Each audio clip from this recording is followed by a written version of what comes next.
सामना। गोली लगते ही बिजली की चमक ने पूरे कमरे को रोशन कर दिया। सारा ने देखा, प्रिया का भाई आदित्य जमीन पर गिरा हुआ था। उसके कंधे से खून बह रहा था।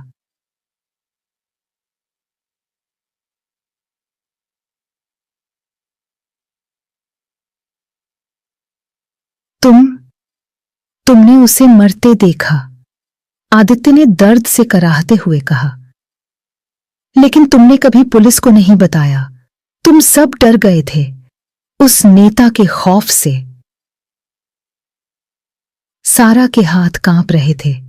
अचानक उसकी यादों का बांध टूट गया। वह रात साफ दिखाई देने लगी।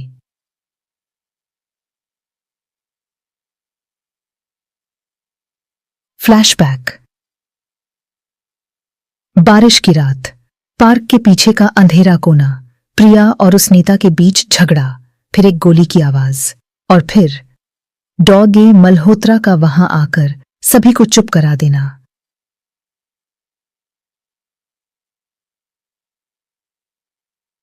अगर किसी ने कुछ देखा तो तुम सबकी जिंदगी खत्म, डॉक्टर ने धमकी भरे स्वर में कहा था।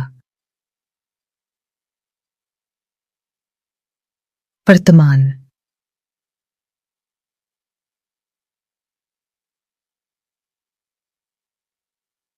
हमें धमकाया गया था, सारा ने कांपती आवाज में कहा।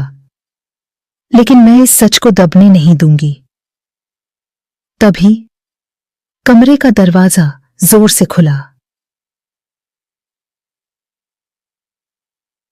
डॉ मल्होत्रा वहां खड़ा था, हाथ में पिस्तौल लिए। बहुत हो चुका, उसने ठंडे स्वर में कहा। मैं तुम्हारी यादें मिटाने में नाकाम रहा, तो अब तुम्हें ही मिटाना पड़ेगा। अध्याय 10।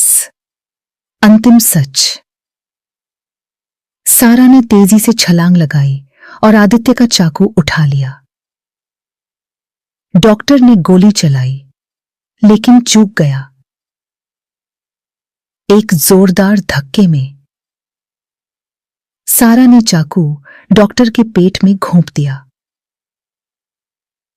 वह गिरा और हमेशा के लिए खामोश हो गया। पुलिस और एम्बुलेंस की सायरनें नजदीक आने लगीं। आदित्य ने दर्द से तोते हुए कहा, माफ करना, मैं तुम्हें मारने आया था, लेकिन तुम भी शिकार थीं।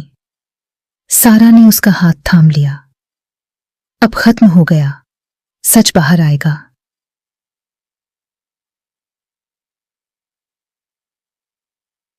एपिलॉग।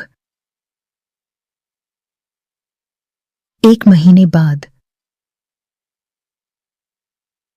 नेता और डॉडा मल्होत्रा के कुकर्मों की पोल खुल गई। प्रिया को न्याय मिला। आदित्य ने अपने जख्म भरने शुरू किए, और सारा, वह अब उन लोगों की आवाज बन चुकी थी जो खामोश कर दिए गए थे। लेकिन रात को सोते समय भी उसे कभी कभी वह फुसफुसाहट सुनाई देती।